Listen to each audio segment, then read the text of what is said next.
Thanks. All right, so we're joined from Raleigh, North Carolina by my friend, our third time having her, Zakiya Wiggins, architect, graduate of North Carolina State University, Morgan State University. We've got a room full here with us at Velma Jackson High School. We're in our architecture and construction career cluster, and we're recording this for all of our friends in Madison County Schools, Rosa Scott, Madison Central, Ridgeland High School, Germantown High School, the Academic Options Center, and our YouTube channel. So we thank you so much, and also a great start for Black History Month to recognize the diversity that you are bringing to the field that has not had a lot, and just a great career and great field for some of these kids to look into getting into. Thank you for having me. And I'll go ahead and start sharing.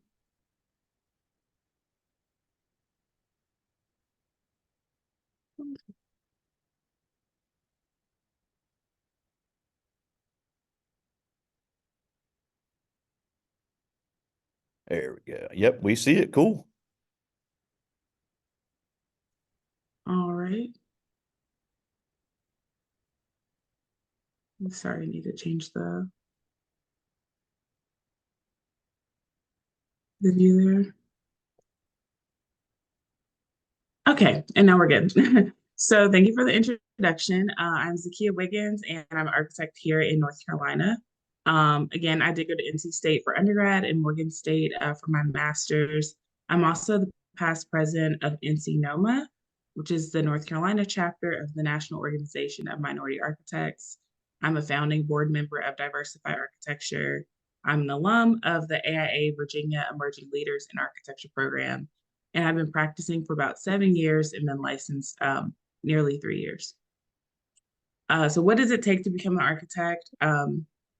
The most traditional route is going to college or post-secondary education for 5 to 6 years after high school, getting work experience either in a firm or different experience areas, and that's about 3,740 hours. And then taking the architect registration exams.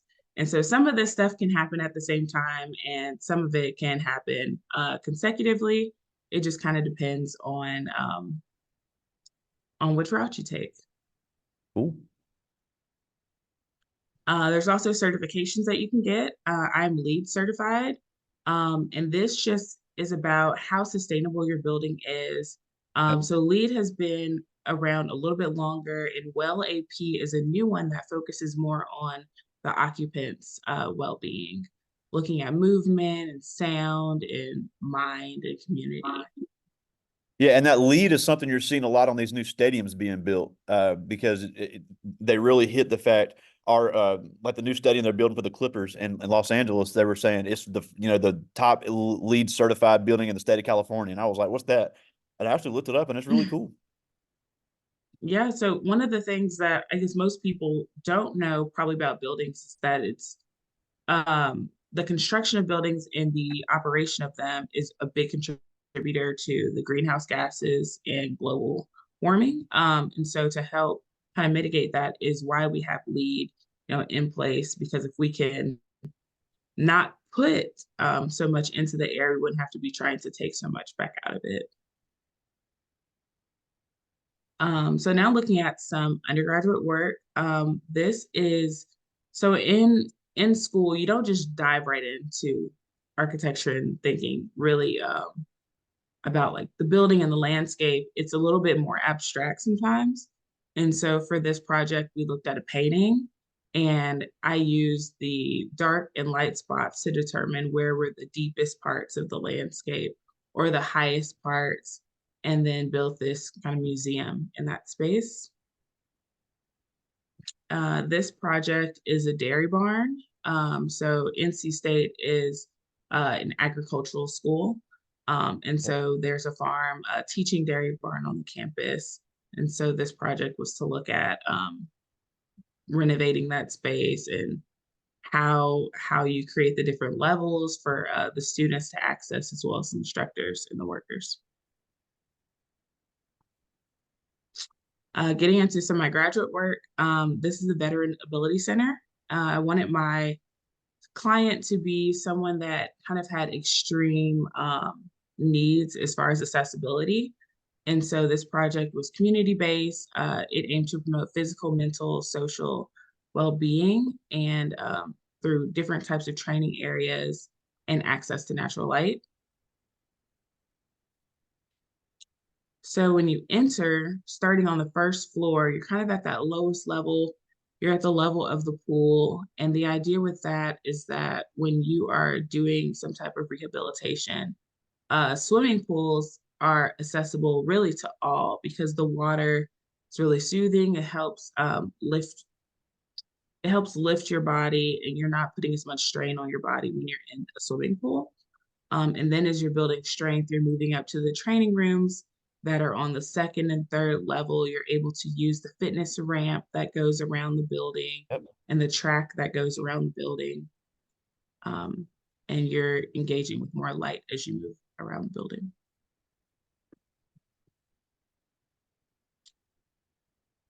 In architecture, there are different types of drawings.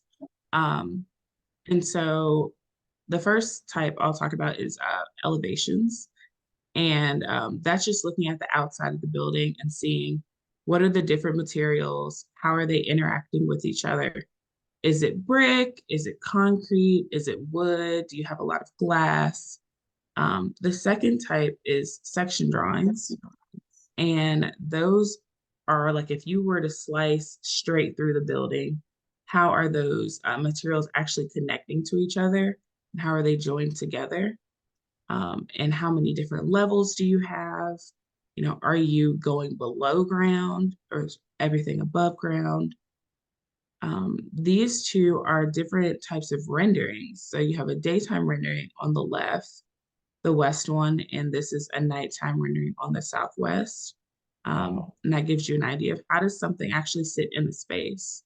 So this project was in Baltimore on MLK Boulevard. And so you can see that I kind of just took the rendering that I did on the computer and dropped it right into a Google Street View. And these are two different ideas of a section perspective. And so it combines the idea of having a section with a rendering so you get a more full picture of what the building can look like when it's complete.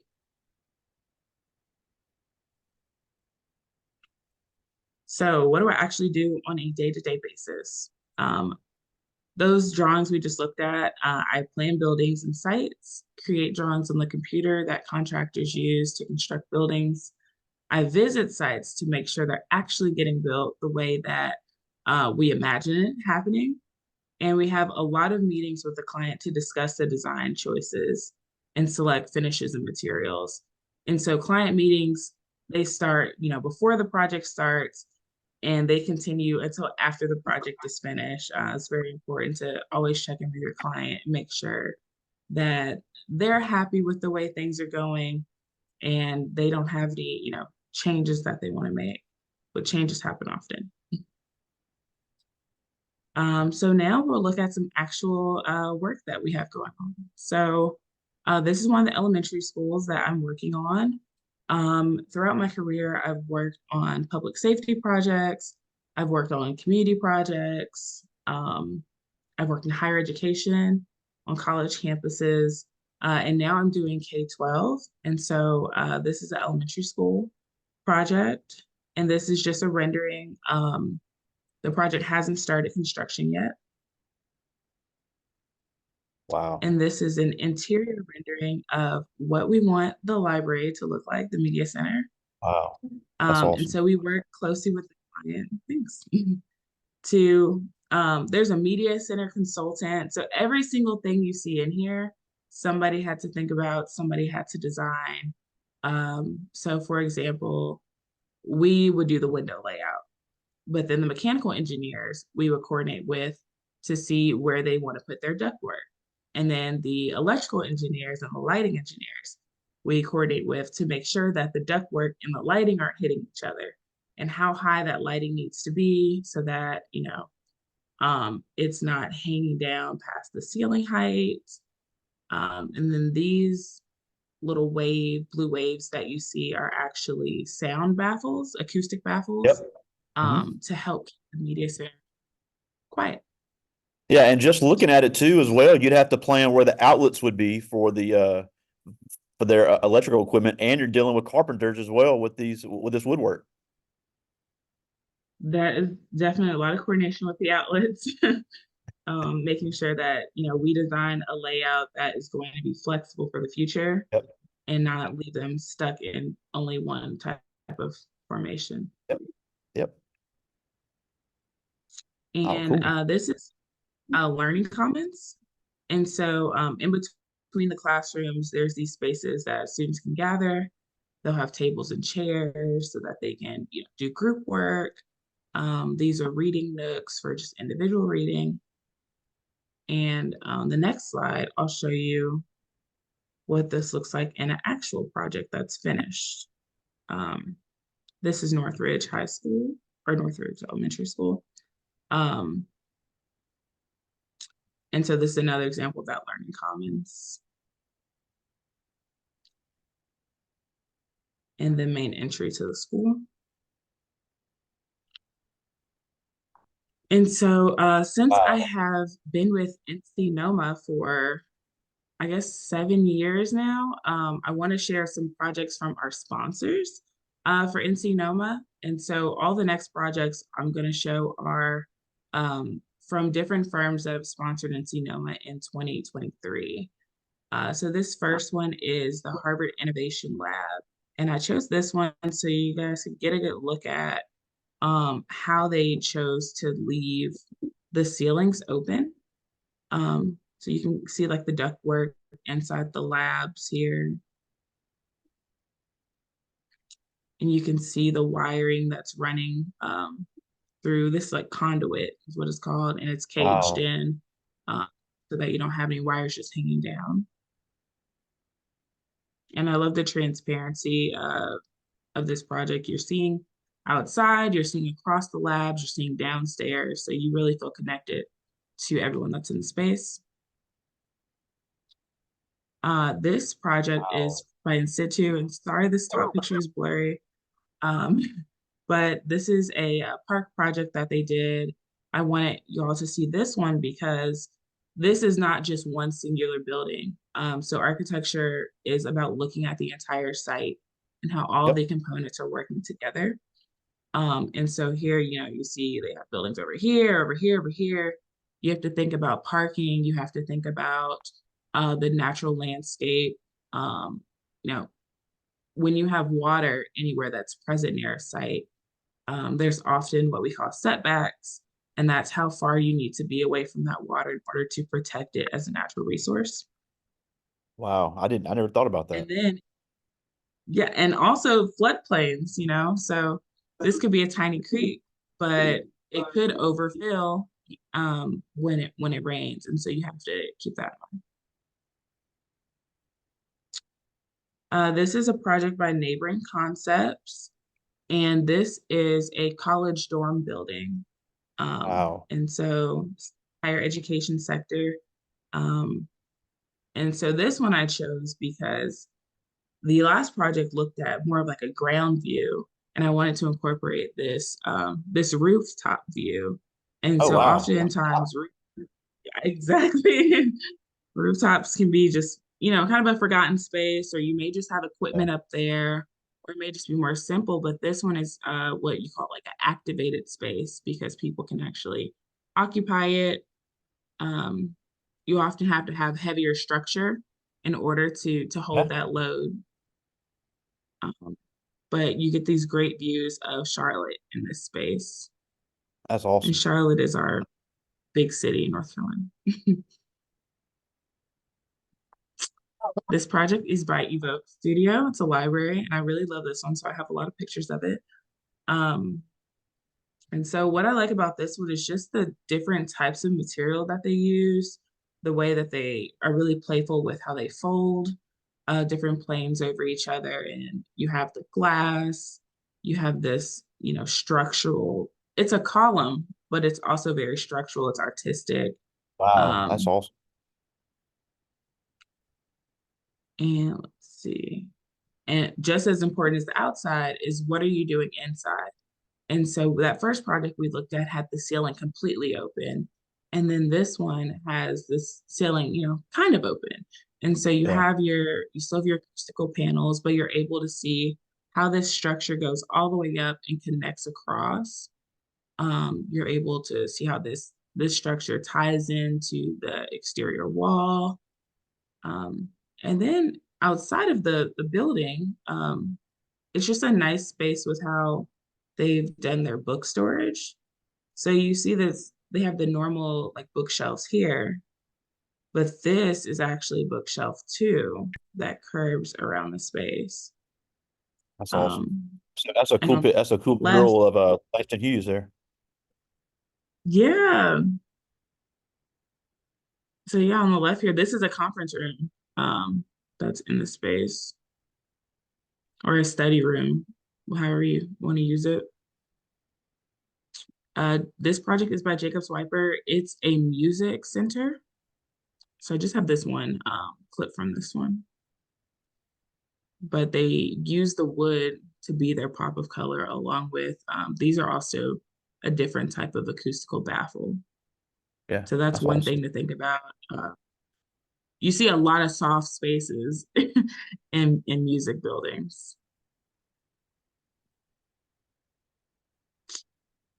This project is by Clark Nexton. This is one that I did construction administration for. And so when you get towards the end of a project, you have what's called a punch list. And sometimes it could seem like it's never ending, but it's a lot of fun to go through and just check that everything's done kind of correctly. Everything's cleaned up. There's no paint chips and things like that. So I got into this project. I'm not sure how close it was to completion when I went there. I want to say it was a few months out, maybe. And so furniture was arriving. And that's just a really exciting time for the client and for us. Oh, and this is an engineering building at NC State. Oh, cool. And this last one Wow, what a is view. right. I wish I could remember where it is. I believe Altura is in Asheville, which would, give the mountains. That, So I think yeah, that this makes project sense. is also in Asheville. And it's just a house. Very That's nice awesome. house. So I wanted to leave plenty of time for questions. And if I need to go back to any slides, I can. I think that was the last one. Oh, no, it wasn't the last one. Okay. Yeah, That was diversified the last architecture, that's a project. big deal. Yeah. Yeah. So I want to talk about diversified architecture a little bit. It started early 2020. Um, and so I was on the founding board as a NOMA member. And so I was a liaison there to make sure that we were doing programs that were complementing each other and not duplicating efforts. So one of the programs that DA has is called DA Clubs, and that could be really anywhere in the country. So we have after school curriculum that we've set up, and we work with architects that pair with the school, specifically with one teacher, to have this program and run it as an after school club to gain more exposure to architecture and have, I guess, practice doing projects.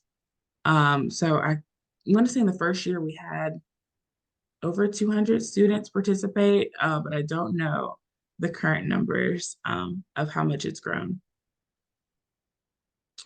And then DA Camps is this area on the Diversified Architecture site where you can access different camps that other organizations are doing across the country. So one of the things that's featured up there is Project Pipeline. I helped start Project Pipeline in 2019, and we had 8 students. And we hosted in Greensboro at North Carolina A&T. And Yeah. so this past year we had over 60 students, and our camp was in Raleigh, and it was also in Charlotte.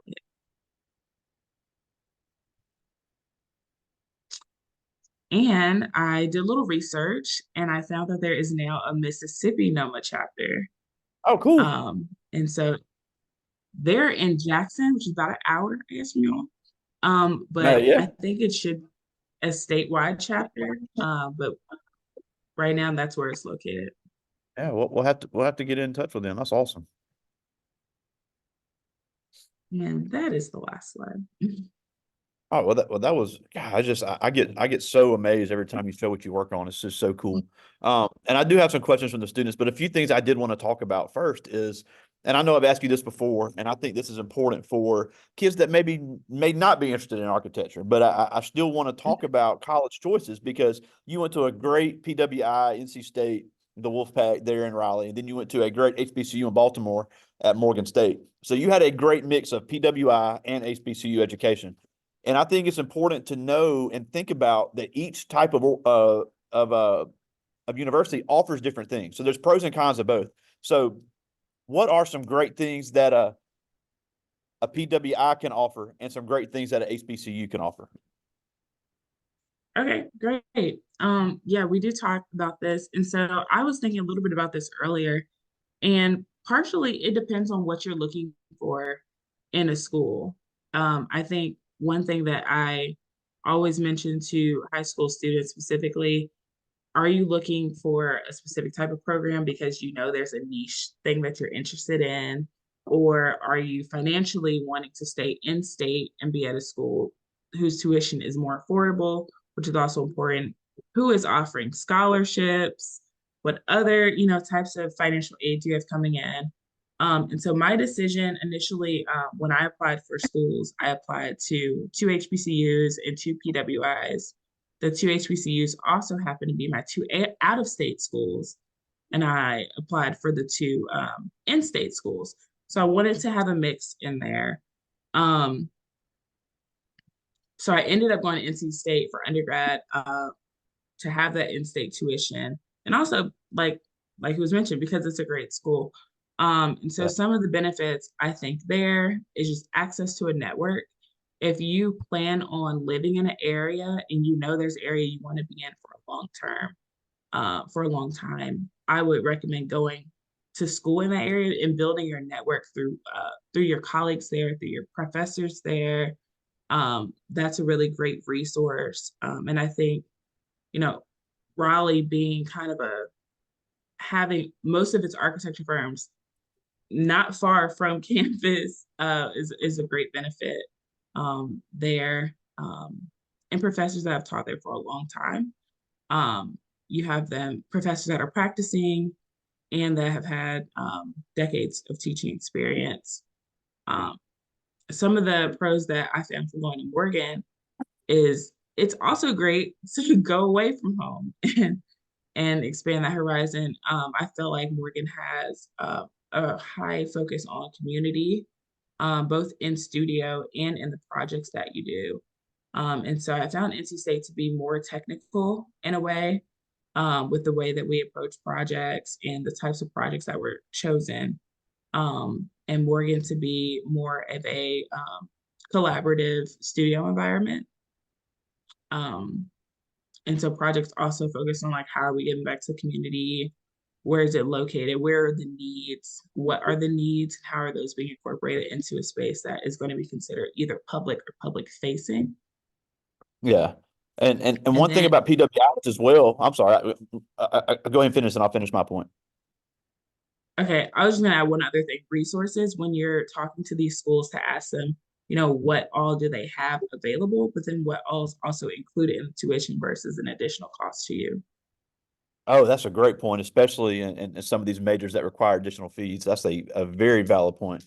But the thing I was going to add about PWIs, and again, I'm not trying to sway people one way or the other, but one thing I do think is important are the amount of student organizations at some of these PWIs where even if you are a minority, whether you be Asian, Hispanic, Black, there are ways to find your community on that campus where you would have that network. Now, in your Absolutely. major class, you may be one of the only females or one of the only minorities there, but that campus community would still be there. I went to LSU, and they had a great African American student union, had a great Muslim student association, had a very big international student association. So I don't want somebody to not go to a school because they think they won't be able to find their place. That is not the case. I know we definitely, yeah, that's a great point. At NC State, there was a great Black community there, very close. At the African American Cultural Center had a leader called Mama. Her name is Tony Thorpe, but we all call her Mama Thorpe, and we still keep in contact. And like, everybody's her baby, and so you'll definitely find your people, your group, your tribe anywhere that you are.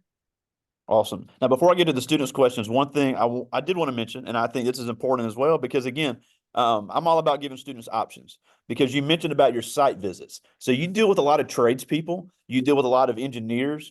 So everybody that you deal with and everybody that goes into building a project is not necessarily somebody that's had the amount of education that you've had.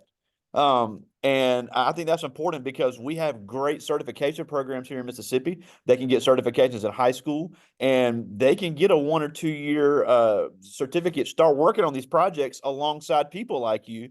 Because even though you're doing the most of the design work and doing a lot of the work that's very specialized, at the end of the day, people have to go in there and build your plans that you design.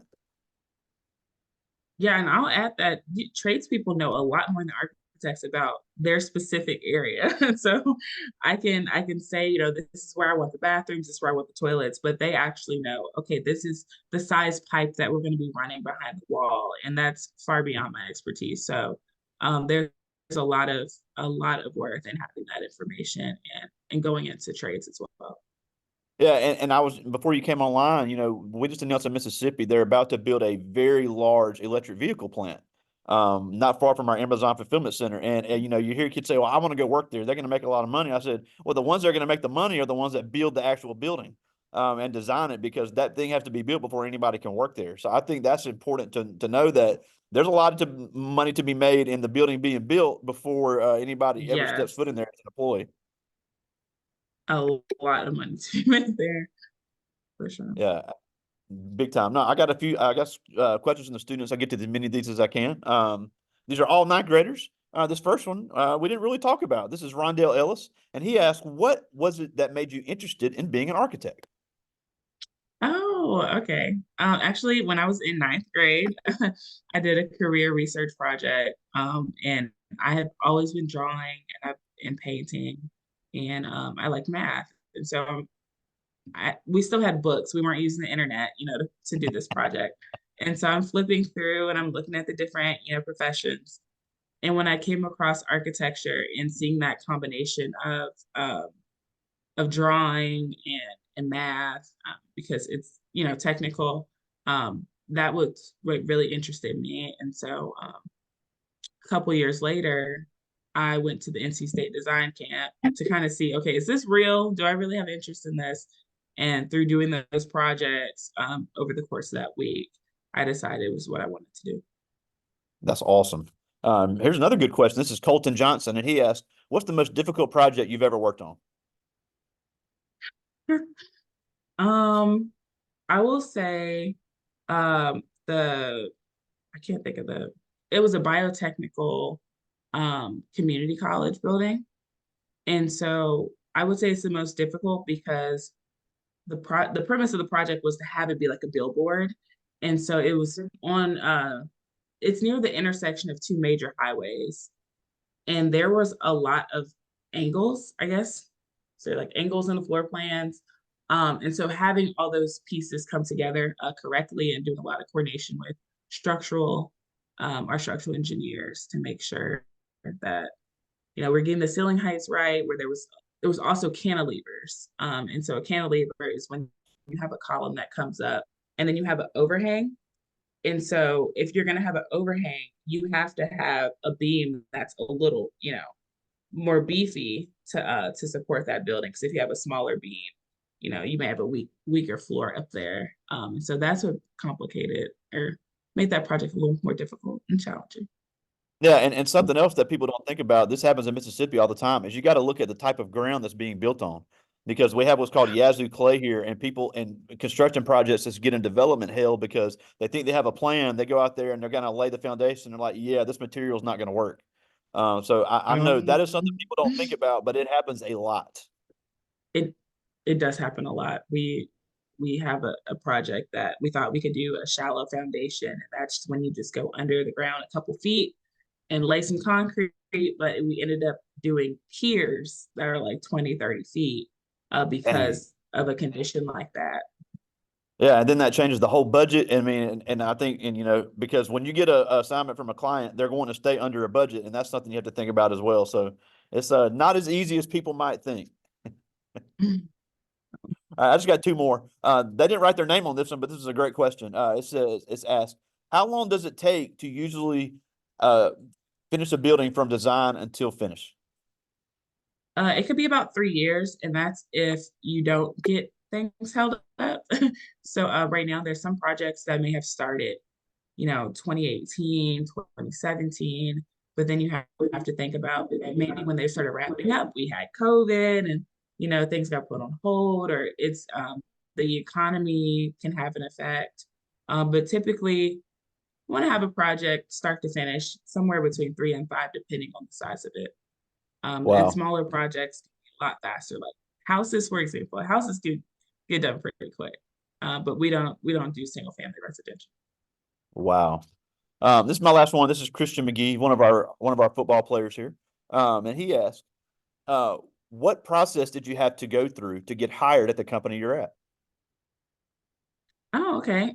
So pretty usually you'll have a portfolio. You'll always have a portfolio. So from the time that you apply to college, you'll have your first portfolio, and and every year you want to update that and just have all your current. You'll have two forms actually. Okay, this is the best advice I can give. You always have two forms of your portfolio. One is a short form and one is long. Yep. And so in that long one, you have all the work you've ever worked on. And the short one is the one that you use when you're applying for particular jobs. So if you're applying for a job and you're, like me, you want to do K-12, you want to make sure that that short portfolio is only your education projects or a project that you've worked on that has some relevancy to to speak about like your skill level. Um, because you're only going to touch on probably like 3 or 5 projects in an interview. And so you have your portfolio, you have an interview. So I had 2 interviews, and I met with the office leader in one of them. And the second interview, I met with the K-12 leader. Yeah, and I think that's important advice. No matter what field you go into, save everything you do in college. Let's save everything you do in grad school. I still have some things I've done in grad school. Now, I don't use them a whole lot anymore, but if I ever needed them, I have them. Find a place to save things. Yeah. So that is great advice. But now we're almost out of time, and we as always we really thank you for joining us. I really learn a lot and see some really cool things that I think anybody would be interested in. But before we go, obviously with this being Black History Month, I think it's important to know that this field, just like all other fields, needs diversity. It needs young ladies. It needs people that speak other languages. It needs minorities. So obviously, this field is not going anywhere. Things are going to have to be built always. But why should these kids really consider looking into getting into a field like architecture and construction? Because it really needs them to think about getting into it. I would say if you want to kind of take some control of your environment, and decide, be a decision maker at the table when, because architecture is not just the buildings like we talked about. We looked at the one project that had, it was a park, but it had an entire site. And so when you think about a city, at kind of the grand scheme of architecture is urban planning. And so looking at it at like a citywide view and then a block view, and how are neighborhoods formed, how is downtown formed and shaped. And I think it's important that, we are at the table helping make those decisions, because that's how you keep neighborhoods intact that have been there for decades and generations, and making sure that, history doesn't get erased in certain places. Um, so that's why I think it's important. Yeah, and to me, it's just so cool to be able to see the tangible results of your work. That's got to be such a rewarding feeling. And whether you're an architect, whether you're a tradesperson, whether you're an engineer or whatever, that's just, really being able to see, look, I had a hand in that. People drive by it every day. People use it every day. There really is that sense of accomplishment. But I just think that's so cool. And as always, we just thank you so much for taking some time for us. And Thank congratulations again you. on the recent addition to your family. We're just so doing so many great things there in North Carolina. But Zakiya Wiggins, all the way from Raleigh, North Carolina, thank you again for joining us today. Thanks. Y'all have a good day. Nice to meet I you. talk to you soon, buddy. All right. Bye.